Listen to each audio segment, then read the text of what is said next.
ನಮಸ್ಕಾರ. ನೀವು ನೋಡ್ತಾ ಇದ್ದೀರಾ ವಿಶ್ವಂಬರ ಟಿವಿ. ನಾನು ಭವ್ಯ ಅಭಿಷೇಕ್. ಪ್ರೈಮ್ ಗೆಸ್ಟ್ ಕಾರ್ಯಕ್ರಮಕ್ಕೆ ಸ್ವಾಗತ. ಇವತ್ತು ನಮ್ಮ ಜೊತೆ ಇದ್ದಾರೆ ಶ್ರೀಮತಿ ಉಷಾ ಐನ್ಕೈ. 20 ವರ್ಷಗಳಿಂದ ವಕೀಲರಾಗಿ ಕಾರ್ಯನಿರ್ವಹಿಸ್ತಾ ಇದ್ದು ನಾಟಕ, ಸಂಗೀತ, ಯಕ್ಷಗಾನ, ಏಕವ್ಯಕ್ತಿ ಪುರಾಣ ನೃತ್ಯ ಹೀಗೆ ಹಲವು ಬಗೆಯ ಸಾಂಸ್ಕೃತಿಕ ಮಜಲುಗಳಲ್ಲಿಯೂ ತನ್ನದೇ ಆದ ಆಸಕ್ತಿ ಅಂತೆಯೇ ತನ್ನದೇ ಆದ ಹೆಸರನ್ನು ಮಾಡಿದ್ದಾರೆ. ಕಾರ್ಯಕ್ರಮಕ್ಕೆ ಆತ್ಮೀಯ ಸ್ವಾಗತ. ಪ್ರಿಯ ವೀಕ್ಷಕರೇ, ಈ ವಿಡಿಯೋನ ನೋಡೋದಕ್ಕೂ ಮೊದಲು ನಮ್ಮ ಚಾನೆಲ್ ಅನ್ನ ಇನ್ನು ಸಬ್ಸ್ಕ್ರೈಬ್ ಮಾಡ್ಕೊಂಡಿಲ್ಲ ಆದ್ರೆ ತಕ್ಷಣವೇ ಸಬ್ಸ್ಕ್ರೈಬ್ ಮಾಡ್ಕೊಳ್ಳಿ. ಹಾಗೆ ವಿಡಿಯೋ ಇಷ್ಟ ಆಗಿದ್ರೆ ಶೇರ್ ಮಾಡಿ. ಯೂಟ್ಯೂಬ್ಗಳಲ್ಲಿ ನಿಮ್ಮ ಹಾಡುಗಳನ್ನು ನಾನು ತುಂಬ ಕೇಳಿದ್ದೀನಿ, ತುಂಬ ಇಷ್ಟಪಟ್ಟಿದ್ದೀನಿ. ಹಾಗಾಗಿ ನಮ್ಮ ವೀಕ್ಷಕರಿಗೋಸ್ಕರ ನೀವು ಒಂದು ಹಾಡನ್ನು ಈಗ ಹಾಡಿದ ನಂತರನೇ ನಾವು ಕಾರ್ಯಕ್ರಮವನ್ನು ಶುರು ಮಾಡೋಣ. ಹೆಣ್ಣು ಮಾಯೆಂಬರು ಹೆಣ್ಣು ಮಾಯೆಯಲ್ಲ, ಹೊನ್ನು ಮಾಯೆ ಎಂಬರು ಹೊನ್ನು ಮಾಯೆಯಲ್ಲ, ಮಣ್ಣು ಮಾಯೆಂಬರು ಮಣ್ಣು ಮಾಯೆಯಲ್ಲ, ಮನದ ಮುಂದಣ ಆಸೆಯು ಮಾಯೆ ಕಾಣ ಗುಹೇಶ್ವರ, ಹೆಣ್ಣು ಮಾಯೆಂಬರು ಹೆಣ್ಣು ಮಾಯೆಯಲ್ಲ.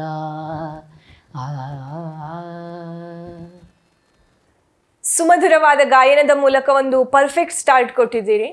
ಈಗ ನಾವು ಕಾರ್ಯಕ್ರಮಕ್ಕೆ ಮತ್ತೊಮ್ಮೆ ಸ್ವಾಗತವನ್ನು ಕೊಡ್ತಾ, ಕಳೆದ 20 ವರ್ಷದಿಂದ ವಕೀಲರಾಗಿ ಕಾರ್ಯನಿರ್ವಹಿಸ್ತಾ ಇದ್ದೀರಿ. ಈ ಒಂದು ವಕೀಲಿ ವೃತ್ತಿಗೆ ಅಂದರೆ ಈ ಕಾನೂನು ಪ್ರಪಂಚಕ್ಕೆ ನಿಮಗೆ ಬರಲಿಕ್ಕೆ ಪ್ರೇರಣೆ ಏನು? ಕಾನೂನಿನ ಕುರಿತು ನಿಮಗೆ ಒಲವು ಮೂಡಿದ್ದು ಹೇಗೆ? ನಿಜ ಹೇಳಬೇಕಂದ್ರೆ ನಾನು ಈ ಕಾನೂನು ವಿಷಯ ಕಲ್ತಿದ್ದೆ ಒಂದು ಆಕಸ್ಮಿಕ.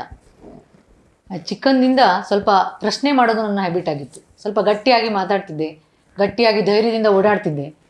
ಇದನ್ನು ನೋಡಿ ನಮ್ಮ ಅಜ್ಜ ಅವರಿಗೆ ಕೋರ್ಟು ಕಚೇರಿದಂದ್ರೆ ತುಂಬ ಆಸಕ್ತಿ, ಮತ್ತು ಮಾಧ್ಯಮಗಳು ಪೇಪರ್ ಅಂದರೆ ಭಾಳ ಆಸಕ್ತಿ. ಅದೆರಡರಲ್ಲೂ ಆಸಕ್ತಿ ಇರೋರು ನನ್ನನ್ನು ನೀನು ವಕೀಲ ಆಗಬೇಕು ಅಂತ ಯಾವಾಗಲೂ ಪ್ರೋತ್ಸಾಹಿಸೋರು. ಆದರೆ ನನಗೇನು ಅದ್ರ ಬಗ್ಗೆ ಅಷ್ಟು ಗಂಭೀರವಾಗಿ ಯೋಚನೆ ಮಾಡಿರಲಿಲ್ಲ. PUC ನಮ್ಮ ಅಪ್ಪ ಹೈಸ್ಕೂಲ್ ಮೇಸ್ಟ್ರು, ನಮ್ಮನ್ನು ಧಾರವಾಡದಲ್ಲಿ ಎಜುಕೇಷನಿಗೆ ಕಳಿಸಿದ್ರು. ನಾನು PUC ಸೈನ್ಸ್ ಮಾಡಿದ್ದೆ.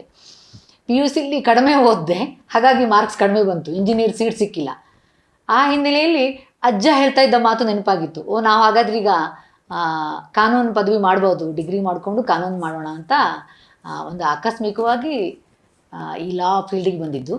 ಬಟ್ ಅಷ್ಟು ಇದನ್ನು ಕಾನೂನು ಕಲಿತು ಅದನ್ನು ಪ್ರಾಕ್ಟೀಸ್ ಮಾಡ್ತಾ ಇರುವಾಗ ನಂಗೆ ನಿಜವಾಗಿ ಆಸಕ್ತಿನೂ ಬಂದಿದೆ, ಜೊತೆ ಅದ್ರ ಬಗ್ಗೆ ಹೆಮ್ಮೆನೂ ಕೂಡ ಇದೆ. ಕಾನೂನು ವೃತ್ತಿಯಲ್ಲಿ ಅಂದರೆ ವಕೀಲಿ ವೃತ್ತಿಯಲ್ಲಿ ಒಂದು ಮಹಿಳೆಯಾಗಿ ಸಶಕ್ತವಾಗಿ ಕಾನೂನು ಕುರಿತೊಂದು ಅಪಾರ ಜ್ಞಾನ ಹೊಂದಿದ್ದೀರಿ, ಒಳ್ಳೆ ಹೆಸರು ಮಾಡಿದ್ದೀರಿ. ಈ ಒಂದು ಕ್ಷೇತ್ರದಲ್ಲಿ ಮಹಿಳೆಯಾಗಿ ನೀವು ಎದುರಿಸಿರುವಂತಹ ಸವಾಲುಗಳ ಕುರಿತು ನಮ್ಮೊಟ್ಟಿಗೆ ಒಂದಿಷ್ಟು ಹಂಚಿಕೊಳ್ಳಿ. ನಾನು ಕಾನೂನು ಕುರಿತು ಜ್ಞಾನ ಅಂದರೆ ಅದು ಪ್ರತಿದಿನವೂ ತಿಳ್ಕೊಳ್ಳೋದು ಭಾಳ ಇರುತ್ತೆ. ಅದಕ್ಕಾಗಿ ಜ್ಞಾನ ಪೂರ್ತಿಯಾಗಿದೆ ಅಂತ ನಾನು ಹೇಳೋದಿಲ್ಲ, ಆದರೆ ಒಂದಿಷ್ಟು ತಿಳ್ಕೊಳ್ಳಿಕ್ಕೆ ಪ್ರಯತ್ನ ಮಾಡ್ತಾ ಇದ್ದೇನೆ. ಕಳೆದ 20 ವರ್ಷಗಳಿಂದ ನಾನು ಈ ಕ್ಷೇತ್ರದಲ್ಲಿ ಇದೇನಲ್ಲ, ನಾನು ಪ್ರಾಕ್ಟೀಸ್ ಮಾಡಬೇಕು ಅಂತ ಬಂದಾಗ ಆರ್ ಎ ಹೆಗಡೆ ಹುಡ್ಲು ಮನೆ ಅಂತ ಒಳ್ಳೆಯ ಹೆಸರಾಂತ ವಕೀಲರು ಅವ್ರ ಆಫೀಸನ್ನು ಸೇರಿಕೊಂಡೆ. ಅವ್ರ ಮಗ ಜಸ್ಟಿಸ್ ಅನಂತ್ ರಾಮನಾಥ್ ಹೆಗಡೆ ಅಂತ ಈಗ ಹೈಕೋರ್ಟ್ ನ್ಯಾಯಮೂರ್ತಿ ಆಗಿದ್ದಾರೆ. ಅವ್ರು ನನಗೆ ತುಂಬ ಗೈಡನ್ನು ಮಾಡಿದ್ದಾರೆ. ನಾನಿನ್ನೂ ಅವ್ರ ಜೊತೆ ಅವ್ರು ಕಲ್ತ್ಕೊಂಡಿದ್ರೆ ನಾನು ಈ ಮಟ್ಟದಲ್ಲೂ ಇರ್ತಿರ್ಲಿಲ್ಲ, ತುಂಬ ಬೆಳೆದಿರ್ತಿದ್ದೆ ಅಂತ ಅನಿಸುತ್ತೆ. ಆದರೂ ಕೂಡ ಅವರ ಒಂದು ಮಾರ್ಗದರ್ಶನದಲ್ಲಿ ಒಂದಿಷ್ಟು ಪ್ರಾಮಾಣಿಕವಾಗಿ ನಮ್ಮ ವೃತ್ತಿಯಲ್ಲಿ ತೊಡಗಿಸ್ಕೊಳ್ಳಿಕ್ಕೆ ಕಲ್ತ್ಕೊಂಡಿದ್ದೇನೆ. ಅವ್ರಿಗೆ ನಾನು ಕೃತಜ್ಞತೆಯನ್ನು ಸಲ್ಲಿಸಲೇಬೇಕು. ಮುಂದೆ ನೀವು ಕೇಳಿದ್ದು ಮಹಿಳಾ ಸವಾಲುಗಳ ಬಗ್ಗೆ ಹೇಳೋದು ಅಂತಂದರೆ, ನಮ್ಮ ಒಂದು ವಕೀಲರು ಪ್ರಾಕ್ಟೀಸ್ ಮಾಡಬೇಕು ಅಂತಂದರೆ ಬೆಳಗ್ಗೆ ಒಂದು 9 ಗಂಟೆಯಿಂದ ರಾತ್ರಿ 10 ಗಂಟೆವರೆಗೆ ಅಲರ್ಟ್ ಆಗಿರಬೇಕಾಗುತ್ತೆ. ಕ್ಲೈಂಟ್ಸ್ ಬರೋದೇ ಸಂಜೆ 6 ಗಂಟೆ ನಂತರ ಆಫೀಸಿಗೆ ಬರ್ತಾರೆ. ಹಾಗಾಗಿ ನಾನು ಇಷ್ಟೇ ಹೇಳಿದ್ರೆ ಸಾಕಾಗುತ್ತೆ, ಮಹಿಳೆಯರಿಗೆ ಪ್ರಾಯಶಃ ಈ ಸಮಯವನ್ನು ಹೇಗೆ ತೊಡಗಿಸ್ಕೊಳ್ಳಿಕ್ಕೆ ಸಾಧ್ಯ ಇದೆ ಅನ್ನೋದು ಗೊತ್ತಾಗುತ್ತೆ. ಆದರೂ ಕೂಡ ನಮ್ಮ ಮಿತಿಯಲ್ಲಿ ನಮ್ಮ ಆಫೀಸಲ್ಲೇ ನನಗೆ ಎಷ್ಟು ಹೆಲ್ಪ್ ಮಾಡಿದ್ರು ಅಂತಂದರೆ, ನಾನು ಸಿರ್ಸಿಲಿ ಕೂಡ ಇರೋಲ್ಲ, ನಾವು ಹಳ್ಳಿಲಿ ಇರ್ತೇವೆ. ಅದೇ ಸಿರ್ಸಿಯಿಂದ ಒಂದು 6-7 ಕಿಲೋಮೀಟ್ರ್ ದೂರ ದಾಸನಗೆರೆ ಅಂತ. ನಾನು ಅಲ್ಲಿಂದ ಬರಬೇಕು. ನಮ್ಮ ಆಫೀಸಲ್ಲಿ ಹೇಳ್ತಿದ್ವಿ, ನೀನು ಇಷ್ಟದ 6-6:30-7 ಗಂಟೆವರೆಗೆ ಕೆಲಸ ಮಾಡು ಸಾಕು, ಆಮೇಲೆ ನಿಮ್ಮ ವೈಯಕ್ತಿಕ ಜೀವನ ಇರುತ್ತೆ, ಹಳ್ಳಿ ಹೋಗಬೇಕು, ನೀವು ಫೇಸ್ ಮಾಡೋದು ಬೇರೆ ಥರ ಇದೆ ಅಂತ. ಸೊ ಹಾಗೆಲ್ಲ ಸಪೋರ್ಟ್ ಮಾಡಿರೋದ್ರಿಂದ ನನ್ನ ಹತ್ರ ಈ ವಕೀಲಿ ವೃತ್ತಿಯಲ್ಲಿ ಇಷ್ಟು ನಿರಂತರ 20 ವರ್ಷಗಳ ಕಾಲ ಕೆಲಸ ಮಾಡಲಿಕ್ಕೆ ಸಾಧ್ಯ ಆಯಿತು. ಆದರೆ ಮಹಿಳೆಯರಿಗೆ ಸಾಕಷ್ಟು ಸವಾಲುಗಳನ್ನು ಎದುರಿಸಬೇಕಾಗತ್ತೆ. ಎಷ್ಟೇ ಹೇಳಿದರೂ ಕೂಡ ಒಬ್ಬ ಮಹಿಳೆ ವಿವಾಹವಾಗಿದ್ದರೆ ಅವಳು ಗೃಹಿಣಿ ಕೂಡ. ಆ ಗೃಹಿಣಿಯ ಜವಾಬ್ದಾರಿಯನ್ನು ನಿರ್ವಹಿಸಬೇಕಾಗತ್ತೆ. ಹಾಗಾಗಿ ಮದುವೆ ಆದಮೇಲೆ ಮಕ್ಕಳಾಗ್ತಾರೆ, ಮಕ್ಕಳನ್ನು ನೋಡ್ಕೋಬೇಕು, ತನ್ನ ವೃತ್ತಿ ಜೀವನದಲ್ಲೂ ತನ್ನ ಹೆಸರನ್ನು ಮಾಡ್ಕೋಬೇಕು ಅನ್ನೋ ಹಂಬಲ ಇರುತ್ತೆ. ಇದು ಎರಡು ದೋಣಿಯಲ್ಲಿ ಕಾಲು ಹಾಕಿದರೆ ನಡೆಸೋದು ಎಷ್ಟು ಕಷ್ಟ ಅನ್ನೋದು ಅರಿವು ಎಲ್ಲರಿಗೂ ಇರುತ್ತೆ. ಹಾಗಾಗಿ ಮಹಿಳೆಯರು ವಕೀಲರಾಗಿ ಸಕ್ಸಸ್ ಆಗಬೇಕು ಅಂತಂದರೆ ಎಲ್ಲೋ ನಾವೀಗ ಬೆರಳೆಣಿಕೆಯಷ್ಟು ಮಹಿಳೆಯರನ್ನ ಮಾತ್ರ ಇವರು ಫೇಮಸ್ ವಕೀಲರು ಅಂತ ಹೆಸರನ್ನು ಕೇಳ್ತೇವೆ. ಯಾಕಂದರೆ ಅಂಥ ವಕೀಲರಲ್ಲೂ 99% ಮಹಿಳಾ ವಕೀಲರು ಕೌಟುಂಬಿಕ ಜೀವನವನ್ನು ಮಾಡಿಕೊಂಡು ಹೋಗಿ ಬಂದಿಲ್ಲ.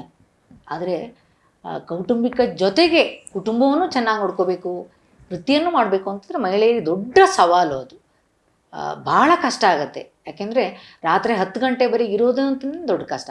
ಹಾಗಾಗಿ ಮತ್ತು ಪುರುಷರು ಕೂಡ ಮಹಿಳೆಯರನ್ನು ಅಷ್ಟು ಓಪನ್ ಆಗಿ ಒಪ್ಕೊಳ್ಳೋದಿಲ್ಲ. ಮಹಿಳಾ ವಕೀಲರು ಅಂತ ಎಲ್ಲೋ ಸ್ವಲ್ಪ ಕೀಳಾಗಿ ಕಾಣೋ ಪರಿಸ್ಥಿತಿ ಆಗ ಇತ್ತು, ಈಗ ಇಲ್ಲ. ಆದರೂ ಕೂಡ ಪೂರ್ತಿಯಾಗಿ ಮಹಿಳೆಯ ವಕೀಲರನ್ನು ಒಪ್ಪಿಕೊಳ್ಳೋ ಸಂದರ್ಭ ಎದುರಾಗಿಲ್ಲ. ಈ ದಿಶೆಯಲ್ಲಿ ಮಹಿಳಾ ವಕೀಲರು ಹಲವಾರು ಸಮಸ್ಯೆಗಳನ್ನು ಎದುರಿಸ್ತಾ ಇದ್ದಾರೆ. ಕ್ಲೈಂಟ್ಸ್ ಕೂಡ ಇವರು ಮಹಿಳಾ ವಕೀಲರು, ಇವ್ರ ಹತ್ರ ಸಾಧ್ಯ ಇದೆಯಾ, ಈ ಕೇಸನ್ನು ಸಮರ್ಥವಾಗಿ ಇವರು ನಿರ್ವಹಿಸ್ತಾರಾ, ಇಷ್ಟೆಲ್ಲ ಪ್ರಶ್ನೆಗಳು ಕ್ಲೈಂಟ್ಸಿಗೂ ಕೂಡ ಬರುತ್ತೆ. ಹಾಗಾಗಿ ಅವ್ರು ಏನು ಮಾಡ್ತಾರೆ ಅಂದರೆ, ಆಲ್ರೆಡಿ ಯಾರೋ ಎಸ್ಟಾಬ್ಲಿಷ್ ಆಗಿದ ಆಫೀಸು, ಎಸ್ಟಾಬ್ಲಿಷ್ ಆಗಿದ ಪುರುಷ ವಕೀಲರನ್ನೇ, ಅದರಲ್ಲೂ ಕ್ರಿಮಿನಲ್ ಕೇಸ್ಗಳಲ್ಲಂತೂ ಮಹಿಳೆಯರಿಗೆ ಸಾಧ್ಯ ಇದೆ ಅಂತ ಅಂದ್ಕೊಳ್ಳೋದೇ ಇಲ್ಲ, ಪುರುಷರನ್ನೇ ಹುಡ್ಕೊಂಡು ಹೋಗ್ತಾರೆ. ಈ ಎಲ್ಲ ಸವಾಲುಗಳನ್ನು ಇಂದಿನ ಮಹಿಳಾ ವಕೀಲರು ಎದುರಿಸಬೇಕಾಗುತ್ತೆ. ಯಾವುದೇ ವೃತ್ತಿಯನ್ನು ತಗೊಂಡ್ರು ಅದರಲ್ಲೊಂದು ಸಾರ್ಥಕ ಕ್ಷಣ ಅಂತ ಇದ್ದೇ ಇರುತ್ತೆ. ಪ್ರತಿಯೊಬ್ಬರಿಗೂ ತಾವೊಂದು ಮಾಡ್ತಾ ಇರುವಂತಹ ವೃತ್ತಿಯಲ್ಲಿ ಹೌದಪ್ಪ ಇವತ್ತು ಈ ವೃತ್ತಿಗೆ ಬಂದು ಸಾರ್ಥಕ ಅಂತ ಅನಿಸ್ತು ಅಂತ.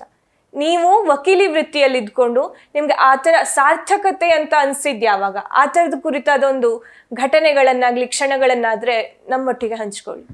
ನಿಜವಾದ ಖುಷಿ ಕೊಡೋ ಪ್ರಶ್ನೆ ಇದೆ. ಯಾಕೆಂದರೆ ತುಂಬ ಫೇಮಸ್ ಆದ ಲಾಯರ್ಗಳು, ತುಂಬ ದೊಡ್ಡ ಹೆಸರು ಮಾಡಿ ನಾನು ಸಿರ್ಸಿ ಕೋರ್ಟಲ್ಲಿ ಪ್ರಾಕ್ಟೀಸ್ ಮಾಡೋದು, ತುಂಬ ಹೆಸರು ಪಡೆದುಕೊಂಡ ವಕೀಲರು ಕೂಡ ಒಂದು ಕೇಸನ್ನು ತಗೊಂಡಿದ್ರು. ಆ ಕೇಸಿನ ಹಿನ್ನೆಲೆ ಅಂದರೆ ಅದು ನಾನು ಹೆಚ್ಚು ಪ್ರಾಕ್ಟೀಸ್ ಮಾಡೋದು ಸಿವಿಲ್ ಕೇಸ್ಗಳನ್ನು. ಆ ಕೇಸಲ್ಲಿ ಒಂದು ಕುಟುಂಬ, ಅದರಲ್ಲಿ ಅಣ್ಣ ಮತ್ತು 5 ಜನ ತಂಗಿಯರು. ಆ ತಂಗಿಯರಿಗೆ ಅಣ್ಣನಿಗೆ ಡಿಫ್ರೆನ್ಸ್ ಬರುತ್ತೆ. ಅಲ್ಲಿ ವ್ಯಾಜ್ಯ ಹೂಡ್ತಾರೆ. ಆ ವ್ಯಾಜ್ಯ ಹೂಡಿದಾಗ ಏನಾಗುತ್ತೆ ಅಂತಂದರೆ, ಅಲ್ಲೇನು ಕೋರ್ಟಿಗೆ ಹೋಗಿ ಡಿಸ್ಪ್ಯೂಟ್ ಮಾಡೋ ಅವಶ್ಯಕತೆನೇ ಇರಲಿಲ್ಲ. ಆದರೂ ಒಂದು ಜಿದ್ದಿಗಾಗಿ ಪರಸ್ಪರ ಕೋರ್ಟಿನ ಮೊರೆ ಹೋಗ್ತಾರೆ, ಸೂಟ್ ಹಾಕ್ತಾರೆ, ಅಪೀಲ್ ಹಾಕ್ತಾರೆ. ಜೊತೆಗೆ ಅವರಿಬ್ಬರು ಕಾಂಪ್ರಮೈಸ್ ಆಗಲೇಬಾರ್ದು ಅನ್ನೋ ವಕೀಲರದ್ದು ಹುನ್ನಾರ. ಜೊತೆಗೆ ಆ ಒಂದು ಏರಿಯಾದ ಆ ಆಸ್ತಿ ಏನಿದೆಯಲ್ಲ, ಆ ಏರಿಯಾದ ದೊಡ್ಡ ದೊಡ್ಡ ವ್ಯಕ್ತಿಗಳ ಮತ್ತು ದೊಡ್ಡ ದೊಡ್ಡ ಸೊಸೈಟಿಗಳ ಒಂದು ಕೈವಾಡನೂ ಕೂಡ ಇರುತ್ತೆ. ಆದರೆ ಅಂಥ ಕೇಸನ್ನು ಪರಸ್ಪರ ಎರಡೂ ಪಕ್ಷಗಾರರನ್ನು ಕೂಡಿಸಿ ಅವರ ಹತ್ರ ಮಾತಾಡಿ ಅವರಿಗೆ ಕನ್ವಿನ್ಸ್ ಮಾಡಿ 25 ವರ್ಷಗಳ ಕಾಲ ನಿರಂತರವಾಗಿ ಕೇಸ್ ನಡೀತಾ ಬಂದಿರೋದನ್ನು ಆ ಸಹೋದರಿಯರಿಗೆ ಹಾಗೂ ಆ ಅಣ್ಣ ಮತ್ತು ಕೇಸ್ ನಡೀತಾ ಇರುವಾಗಲೇ ಅಣ್ಣ ತೀರ್ಕೊಂಡ್ಬಿಟ್ಟ, ಅವನ ಹೆಂಡತಿ ಮತ್ತು ಮಗಳು ಪಾರ್ಟಿ ಆಗ್ತಾರೆ. ಅವರನ್ನು ಕೂಡಿಸಿ ಕನ್ವಿನ್ಸ್ ಮಾಡಿ, ಯಾಕೆ ನೀವು ಸುಮ್ಮನೆ ಡಿಸ್ಪ್ಯೂಟ್ ಮಾಡ್ಕೊಳ್ತೀರಿ, ಇಲ್ಲಿಂದ ನೀವು ಸುಪ್ರೀಂ ಕೋರ್ಟಿಗೆ ಹೋದರೂ ಕೂಡ ಅಂತಿಮವಾಗಿ ಇದು ನೀವು ರಾಜಿ ಆಗೋ ಕೇಸೇ ಆಗಿದೆ, ನಿಮಗೆ ಇಷ್ಟಿಷ್ಟು ಬರುತ್ತೆ, ಯಾಕೆ ಸುಮ್ಮನೆ ಸಂಬಂಧಗಳನ್ನು ಹಾಳು ಮಾಡ್ಕೊಳ್ತೀರಿ, ರಾಜಿ ಮಾಡ್ಕೊಳ್ಳಿ ಅಂದಾಕ್ಷಣ ಒಂದು 2-3 ಭೇಟಿಯಲ್ಲಿ ಎರಡೂ ಪಕ್ಷಗಾರನ ಕೂಸಿ ಮಾತಾಡಿದಾಗ ಒಪ್ಕೊಂಡ್ರು, ರಾಜಿ ಆಯಿತು. ಅವರಿಬ್ಬರೂ ಕುಟುಂಬ ಈಗ ತುಂಬ ಸುಂದರವಾಗಿ ಸಂಬಂಧಗಳನ್ನ ಉಳಿಸ್ಕೊಂಡು ಹೋಗ್ತಾ ಇದ್ದಾರೆ. ಇದು ನನಗೆ ತುಂಬ ಅಂದರೆ ನಾನು ಜೀವನ ಪರ್ಯಂತ ನೆನಪಿಟ್ಕೊಳ್ಳುವಂಥ ಒಂದು ಕೇಸನ್ನು ರಾಜಿ ಮಾಡಿದ ಸಂದರ್ಭ. ಇನ್ನೊಂದು ಡೈವರ್ಸ್ ಕೇಸಲ್ಲಿ, ಡೈವರ್ಸ್ ಕೇಸು ಒಂದು ಗಂಡ ಹೆಂಡತಿ ಬರ್ತಾರೆ. ನಾನು ಹೆಂಡತಿ ಪರವಾಗಿ ವಾದ ಮಾಡಬೇಕಾಗಿತ್ತು, ಕೇಸ್ ನಡೆಸಬೇಕಿತ್ತು. ಅಲ್ಲಿ ಏನಾಗುತ್ತೆ ಅಂದರೆ ಹೆಂಡತಿ ಪರವಾಗಿ ನಾನು ಮಹಿಳೆಯೇ ಆಗಿರೋದ್ರಿಂದ ನಾನು ಸಂಪೂರ್ಣವಾಗಿ ಮಹಿಳೆ ಪರವಾಗಿ ಅಂತ ಒಪ್ಕೋಬೋದಿತ್ತು. ಆದರೆ ನಾನು ಆ ಹೆಣ್ಣಿನ ಅಹವಾಲನ್ನು ಕೇಳಿದೆ. ಅವಳೇನು ಹೇಳ್ತಾಳೆ ಅಂದರೆ, ನನ್ನ ಗಂಡ ನಾನು ಮದುವೆ ಆದಾಕ್ಷಣ ನನ್ನ ಪ್ರೀತಿ ನೋಡ್ಕೊಳ್ತಿದ್ದ, 2 ಮಕ್ಕಳಾಗಿದ್ದಾರೆ. ಅಷ್ಟರ ಮೇಲೆ ಗಂಡ ಏನು ಮಾಡ್ತಾನೆ, ಗಂಡನೂ ಕರೆಸಿದೆ, ಏನು ಸಮಸ್ಯೆ ನಿಮ್ಮದು ಅಂತ. ಆ ಗಂಡ ಹೇಳ್ತಾನೆ, ನಾನು ಈ ಹೆಂಡತಿಯನ್ನು ಮದುವೆ ಆದಮೇಲೆ ಡಿಗ್ರಿ ಮಾಡಿಸ್ದೆ, ನನಗೆ ಓದಿಸೋದೊಂದು ಪ್ರೀತಿ. ಅವನು ರಿಕ್ಷಾ ಡ್ರೈವರ್, ನನಗೆ ಓದಿಸೋದೊಂದು ಪ್ರೀತಿ, MA ಮಾಡಿಸ್ತಾನೆ, ಡಿಗ್ರಿ ಮಾಡಿಸ್ತಾನೆ. ಆ ಹೆಂಡತಿ ಏನು ಮಾಡ್ತಾಳೆ ಅಂತಂದರೆ ಆಮೇಲೆ ಒಂದು ಸ್ಕೂಲಲ್ಲಿ, ಹೈಸ್ಕೂಲಲ್ಲಿ ಟೀಚರಾಗಿ ಸೇರಿಕೊಳ್ತಾಳೆ.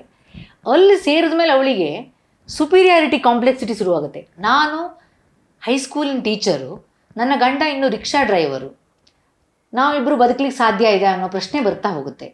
ಈಗೋ ಬರುತ್ತೆ. ಆ ಕಾರಣಕ್ಕಾಗಿ ಡೈವರ್ಸಿಗೆ ಬರ್ತಾರೆ. ಇದು ಎಷ್ಟು ಘೋರಂಕಾರ ಅನ್ಯಾಯ ಅಂತ ನನಗನ್ನಿಸ್ತದೆ. ಯಾಕೆಂದರೆ ಪಾಪ ಆ ಗಂಡ ಅನ್ನೋನು ತಾನು ರಿಕ್ಷಾ ಡ್ರೈವರ್ ಆದರೂ ಕೂಡ ಹೆಂಡತಿಯನ್ನು ಮಾಸ್ಟರ್ ಡಿಗ್ರಿ ಮಾಡಿಸಿ ಒಂದು ಹೈಸ್ಕೂಲ್ ಟೀಚರ್ನಾಗಿ ಮಾಡ್ತಾನೆ. 2 ಮಕ್ಕಳಿರ್ತಾರೆ. ಆ ಸಂದರ್ಭದಲ್ಲಿ ಅವಳು ಡೈವರ್ಸಿಗೆ ಬರ್ತಾಳೆ. ಆಗ ತುಂಬ ನೋವಾಯಿತು ನನಗೆ. ಅವನಿಗೆ, ಆ ತಂದೆ ಅನ್ನೋನಿಗೂ ಅನ್ಯಾಯ, ಜೊತೆಗೆ 2 ಮಕ್ಕಳಿಗೂ ಕೂಡ ಅನ್ಯಾಯನೇ. ಹಾಗಾಗಿ ಅವಳಿಗೆ ಹೇಳಿದೆ, ನೋಡಿ ಎಷ್ಟು ಪ್ರಾಮಾಣಿಕವಾಗಿ ನಿಮ್ಮನ್ನು ಓದಿಸಿದ್ದಾರೆ, ನಿಮ್ಮನ್ನು ಈ ಮಟ್ಟಕ್ಕೆ ತಂದಿದ್ದಾರೆ, ಈಗ ನೀವು ಈ ಥರ ಅವರಿಂದ ಮಧ್ಯ ದಾರಿಯಲ್ಲಿ ಕೈ ಬಿಡೋದು ಸರಿನಾ? ಮತ್ತು ಏನೇ ಹೇಳಿದರೂ ಮಕ್ಕಳಿಗೆ ತಂದೆ ತಾಯಿ ಇಬ್ಬರೂ ಬೇಕು. ಎಲ್ಲೋ ತಾಯಿ ಒಂದೇ ಬೆಳೆಸ್ತೇನೆ, ತಂದೆ ಒಂದೇ ಬೆಳೆಸ್ತೇನೆ ಅಂತ ಸಾಧ್ಯ ಇಲ್ಲ. ತಂದೆನೇ, ತಾಯಿನೇ. ಆ ಅಕ್ಕರೆ ಇದು ಬೇರೆ, ಅಪ್ಪನ ಜವಾಬ್ದಾರಿ ಬೇರೆಯೇ ಇರುತ್ತೆ. ಹಾಗಾಗಿ ಈ ಕೇಸಲ್ಲಂತೂ ನಾವಿಬ್ಬರನ್ನು ಕೂತು ಮಾತಾಡಿಸಿ 2 ವರ್ಷಗಳ ಕಾಲ ನಡೀತು. ಆಗ ನನಗೆ ಅರಿವು ಬಂದಿತ್ತು, ನೀವು ನೋಡಿ ಈ ಥರ ಮಕ್ಕಳು ಕೂಡ ಮುಂದೆ ಮಾನಸಿಕವಾಗಿ ಕೂಡ ತುಂಬ ಸಮಸ್ಯೆ ಆಗುತ್ತೆ. ಏನು ಸಮಸ್ಯೆನೇ ಇಲ್ಲ ನಿಮ್ಮಿಬ್ಬರಲ್ಲಿ, ಕೇವಲ ಈಗೋ, ಯಾಕೆ ಹೀಗೆ ಮಾಡ್ಕೋತಿದೆ ಅಂತ ಕೇಳಿದಾಗ ನನ್ನ ಪಕ್ಷಗಾರ ಅಂದರೆ ಮಹಿಳೆ ಹೌದೇನೋ ಅನ್ನೋ ರೀತಿಯಲ್ಲಿ ಕ್ರಮೇಣ ಒಪ್ಕೊಂಡು ಅವರಿಬ್ಬರನ್ನ ರಾಜಿ ಮಾಡಿ ಕಳಿಸಿದ್ವಿ. ಈಗ ಕೆಲವೊಂದು ರಾಜಿ ಅಂತ ಅಂದರೆ ಏನಿರುತ್ತೆ ಡೈವರ್ಸಲ್ಲಿ ಅಂತಂದರೆ, ಪರಸ್ಪರ ಒಪ್ಕೊಂಡು ಡೈವರ್ಸ್ ಮಾಡೋದು ರಾಜಿ ಅಂತ ಆಗ್ಬಿಟ್ಟಿದೆ. ಪರಸ್ಪರ ಪರಿಹಾರ ಕೊಟ್ಕೊಂಡು ರಾಜಿ ಆಗೋದು ಅಂತ ಹೇಳ್ತಾರೆ. ನನ್ನ ದೃಷ್ಟಿಯಲ್ಲಿ ಅದು ರಾಜಿ ಅಲ್ಲ. ಗಂಡ ಹೆಂಡತಿಯನ್ನು ಡೈವರ್ಸ್ ಕೇಸ್ ಹಾಕಿದವರನ್ನು ಮತ್ತೆ ಮಕ್ಕಳ ಸಮೇತ ಇಬ್ಬರನ್ನು ಒಗ್ಗೂಡಿಸಿ ಕಳಿಸೋದಿದೆಯಲ್ಲ, ಅದು ನಿಜವಾಗಿ ರಾಜಿ ಆಗಿರುತ್ತೆ. ಹಾಗೆ ಈ ಗಂಡ ಹೆಂಡಿರನ್ನು ಒಟ್ಟು ಮಾಡಿದ ಸಾರ್ಥಕತೆ ನನಗೆ ಜೀವನ ಪರ್ಯಂತ ನೆನಪಿರ್ತದೆ. ತುಂಬ ಖುಷಿಯಾದ ಕ್ಷಣ. ಅವರಿಬ್ಬರು ತುಂಬ ಚೆನ್ನಾಗಿ ಸಂಸಾರ ಮಾಡ್ಕೊಂಡಿದ್ದಾರೆ. ಈಗ 1 ವರ್ಷದ ನಂತರ ನನ್ನ ಆಫೀಸಿಗೆ ಒಂದಷ್ಟು ಹಣ್ಣುಗಳನ್ನು ಏನೇನೋ ಸ್ವೀಟ್ಗಳು ತೊಗೊಂಬಂದಿದ್ದು ತುಂಬ ಖುಷಿಯಾಗಿತ್ತು. ಹೀಗೆ ಚೆನ್ನಾಗಿರಿ, ಮಕ್ಕಳನ್ನ ಭಾಳ ಒಳ್ಳೆಯ ಒಂದು ನಾಗರಿಕರನ್ನ ಬೆಳೆಸಿ ಅಂತ ಹೇಳಿ ಕಳಿಸಿದೆ. ಅದು ನನ್ನ ಜೀವನದ ಅತ್ಯಂತ ಒಂದು ನೆನಪಿರುವ ಕ್ಷಣ ಅಂತ ನನಗೆ ಅನಿಸುತ್ತೆ. ನೀವು ನಿಮ್ಮ ವೃತ್ತಿಯ ಮೂಲಕ ಸಾಮಾಜಿಕ ಸ್ವಾಸ್ಥ್ಯವನ್ನ, ಸಂಬಂಧಗಳನ್ನ ಕಾಪಾಡುವಂತಹ ಕೆಲಸ ಮಾಡ್ತಿದ್ದೀರಾ. ನಿಜಕ್ಕೂ ಇದನ್ನ ನಾವು ಶ್ಲಾಘನೆ ಮಾಡಲೇಬೇಕು. ಈ ಮನಸ್ಥಿತಿ ಎಲ್ಲರಿಗೂ ಇರೋದಿಲ್ಲ. ಖಂಡಿತವಾಗಿ ನಿಮಗೆ ಈ ಒಂದು ವಿಷಯವಾಗಿ ನಾನು ವೈಯಕ್ತಿಕವಾಗಿ ಕಂಗ್ರ್ಯಾಚುಲೇಟ್ ಮಾಡಲಿಕ್ಕಿದೆ. ಇಷ್ಟೊತ್ತು ನಮ್ಮೊಟ್ಟಿಗಿದ್ದು ತಮ್ಮ ಕಾನೂನು ಜ್ಞಾನ ಹಾಗೆ ತಮ್ಮ ಸಾಮಾಜಿಕ ಕಳಕಳಿಯನ್ನ ಹಂಚಿಕೊಂಡಂತಹ ಶ್ರೀಮತಿ ಉಷಾ ಐನ್ಕೈ ಅವರಿಗೆ ತುಂಬ ಹೃದಯದ ಧನ್ಯವಾದ. ನಮ್ಮ ವಿಶ್ವಂಬರ ಟಿವಿ ಕುರಿತು ನಿಮ್ಮ ಅಭಿಪ್ರಾಯ, ಅನಿಸಿಕೆಗಳನ್ನ ನಮ್ಮೊಟ್ಟಿಗೆ ಒಂದು ಸ್ವಲ್ಪ ಹಂಚಿಕೊಳ್ಳಿ. ವಿಶ್ವಂಬರ ಟಿವಿಯನ್ನು ನಾವು ನೋಡ್ತಾ ಇರ್ತೇನೆ. ತುಂಬ ಚೆನ್ನಾಗಿ ಈ ಉತ್ತರ ಕನ್ನಡ ಜಿಲ್ಲೆ, ಇಲ್ಲಿಯ ಆಗು ಹೋಗುಗಳನ್ನು ತುಂಬ ಸಮರ್ಥವಾಗಿ ಚಿತ್ರಿಸ್ತಾ ಇದ್ದಾರೆ. ಒಂದಷ್ಟು ಒಳ್ಳೆಯ ವಿಷಯಗಳನ್ನು ನಮಗೆ ತಿಳುವಳಿಕೆ ಮಾಡಲಿಕ್ಕೆ ಅನುವು ಮಾಡಿಕೊಳ್ತಾ ಇದ್ದಾರೆ. ಹಾಗಾಗಿ ವಿಶ್ವಂಬರ ಟಿವಿಯವರು ಇನ್ನೂ ಮುಂದೆ ಇನ್ನೂ ಹೆಚ್ಚಿನ ಹೆಸರನ್ನು ಮಾಡಲಿ ಅಂತ ನನ್ನ ಹಾರೈಕೆ. ನನ್ನನ್ನು ಇಲ್ಲಿ ಕರೆಸಿದ್ದಕ್ಕೆ ತುಂಬ ಧನ್ಯವಾದಗಳು. ನಮಸ್ಕಾರ.